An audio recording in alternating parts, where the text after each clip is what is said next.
दोस्तों नमस्कार, मैं जगन्नाथ गौतम सियासत हिंदुस्तान यूट्यूब मंच पर आपका स्वागत। दोस्तों, हमने पहले भी एक वीडियो बनाया था कि ताऊ देवीलाल की राजनीतिक विरासत खतरे में है और समापन की ओर तेजी से बढ़ रही है। लेकिन दोस्तों, कई लोग मानने के लिए तैयार नहीं है। यदि यही सवाल अभय चौटाला से किया जाए तो वो लड़ने मरने के लिए तैयार हो जाएंगे। लेकिन जो सत्य है उसे नकारा नहीं जा सकता और अंतिम सत्य यही है कि ताऊ देवीलाल ओम प्रकाश चौटाला परिवार की राजनीतिक साख फिलहाल तो रसातल में पहुंच गई है और उसका हम जीता जागता सबूत आपके सामने रख रहे हैं। दोस्तों, जैसा कि आप जानते हैं, हरियाणा के ये 3 शहर, रोहतक को हरियाणा की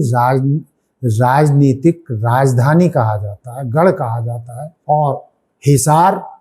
और जींद या उचाना सीट, इन सीटों पर आमतौर पर चौटाला परिवार की मजबूत स्थिति रही है। दोस्तों, कोई माने या ना माने, लेकिन मैं आज हरियाणा के लोगों के और अपने दर्शकों से सीधा सीधा ये सवाल पूछना चाहता हूं कि किसी भी राजनीतिक दल की साख उस दल को या उसके नेता को मिली वोटों से ही आंका जाता है। लेकिन दोस्तों, आप जानते हो कि हरियाणा विधानसभा में 90 सीटें हैं। 90 सीटों में से इनेलो को मात्र 2 सीट मिली। जजपा, जिसके सर्वे सर्वा अजय चौटाला और उनके पुत्र डिप्टी सीएम रहे दुष्यंत चौटाला की पार्टी को 0/0 अंडा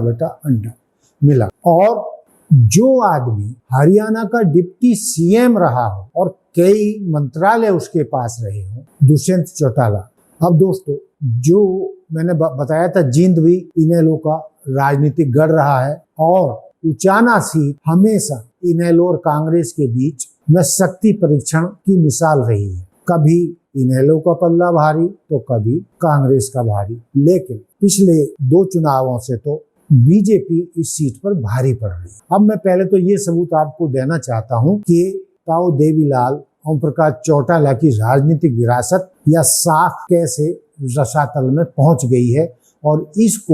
परिवार को स्वीकार कर लेना चाहिए। पहले तो मैंने बता दिया कि इनेलो को 90 सीटों में से 2 सीट मिलना और 4-4.5% वोट मिलना, और दुष्यंत चौटाला की पार्टी को 90 में से 0 सीट मिलना, एक भी सीट नहीं मिली। और इससे ज्यादा शर्मनाक क्या बात हो सकती है कि जजपा के सर्वे सर्वा और हरियाणा के डिप्टी सीएम रहे दुष्यंत चौटाला को मात्र 7,373 वोट मिले। हरियाणा के डिप्टी सीएम दुष्यंत चौटाला को मात्र 7,373 वोट मिले, जबकि भाजपा के देवेंद्र त्री को 48,968, कांग्रेस के विजेंद्र सिंह को 48,936 और आजाद उम्मीदवार वीरेंद्र को 31,456 और एक और आजाद उम्मीदवार विकास को 13,458 और 5वें नंबर पर हरियाणा का डिप्टी सीएम दुष्यंत चौटाला आया, जिसको मात्र 7,373 वोट मिले। हरियाणा के डिप्टी सीएम को 7,373 वोट मिले और वो उचाना सीट पर 5वें नंबर पर पहुंच गया। तो दोस्तों, इसे आप क्या कहेंगे? इन हालातों में क्या आप नहीं मानेंगे कि चौटाला परिवार की राजनीतिक विरासत खतरे में ही नहीं, पाताल में पहुंच रही है? अब दोस्तों, आप ये कहेंगे कि भाई, जो रोहतक में 25 सितंबर को रैली हो रही है, जो ताऊ देवीलाल की जयंती के अवसर पर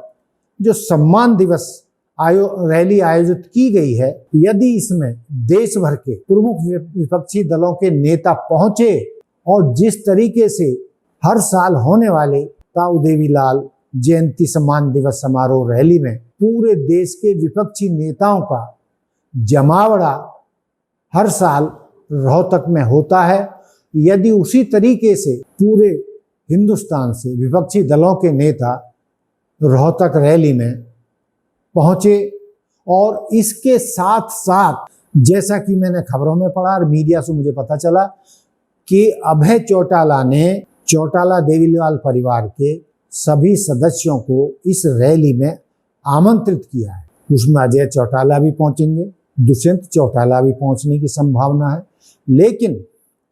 वो निमंत्रण अभय चौटाला ने, चूंकि बहुत बड़ा परिवार है ताऊ देवीलाल का, सभी लोगों को, परिवार के सभी लोगों को या कितने लोगों को निमंत्रण दिया है, ये उस पर भी निर्भर करेगा। लेकिन दोस्तों, यदि इस रैली में देश भर के नेता नहीं पहुंचे और चौटाला परिवार जो बिखरा हुआ है, जो एक दूसरे के खिलाफ गुत्थम गुत्था है और एक दूसरे को पटक नहीं देने के लिए अपनी पूरी ताकत लगा रहे हैं, तो यदि ये परिवार ताऊ देवीलाल जयंती समारोह में भी नहीं पहुंचा, एक मंच पर नहीं पहुंचा, तो दोस्तों सच मानिए ताऊ देवीलाल की राजनीतिक विरासत, चौधरी ओम प्रकाश चौटाला की विरासत, वो चौधरी ओम प्रकाश चौटाला जो 4 बार हरियाणा के मुख्यमंत्री रहे, ताऊ देवीलाल 2 बार हरियाणा के मुख्यमंत्री रहे, देश के उप प्रधानमंत्री भी रहे, यदि ये रैली कामयाब नहीं हुई और ये सारा कुनबा एक मंच पर इकट्ठा नहीं हुआ और इन्होंने अपने जो मतभेद हैं वो इस रैली में समाप्त नहीं किए और प्रदेश की जनता को ये दिखाने में असफल रहे कि ताऊ देवीलाल परिवार अब एक हो चुका है, एक मंच पर है और अब हम इकट्ठा होकर ताऊ देवीलाल और ओम प्रकाश चौटाला की राजनीतिक विरासत को नए सिरे से खड़ा करेंगे, ये मैसेज देने में नाकाम रहे, तो दोस्तों इस रैली के बाद भी ये पार्टी जजपा या इनेलो रिवाइव नहीं कर पाएगी और जो इनकी हरियाणा में पुरानी शक्ति होती थी या देश का हरियाणा का जो 28% जाट समुदाय जो इनकी पार्टी की रीढ़ की हड्डी रहा है और चुनाव जिताने में जाट कार्यकर्ताओं और मतदाताओं की जो मुख्य भूमिका रही है, यदि वो उनको इस मंच के माध्यम से अपने साथ नहीं जोड़ पाए, तो दोस्तों जो मैंने भविष्यवाणी की है और जो राज्य के कई राजनीतिक पंडित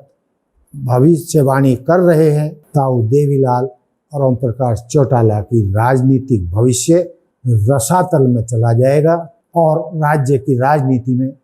इन्हें खोजे से कोई पूछने वाला भी नहीं मिलेगा। यदि भविष्य में भी 1-2 सीट जीतते रहे 90 में से, तो उससे भी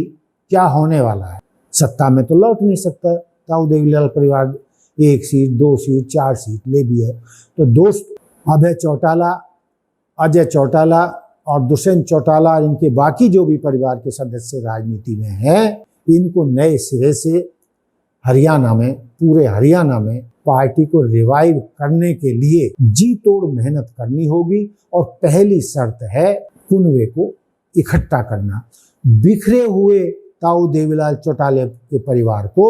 हरियाणा में ना तो जाटों का समर्थन मिलेगा, जब जाट ही नहीं इकट्ठे होंगे तो दूसरी अन्य जातियां भी उनके साथ नहीं जुटेंगी और यदि ऐसा नहीं हुआ तो आप समझ सकते हैं कि जजपा और इनेलो का भविष्य क्या हो सकता है। ये मैं आप सब पर छोड़ता हूँ, हरियाणा के लोगों पर छोड़ता हूँ कि इन स्थितियों में इनेलो और जजपा का राजनीतिक भविष्य क्या होगा। इसी के साथ मैं अपने बात समाप्त करता हूँ। जय हिंद, जय भारत, जय संविधान, नमस्कार।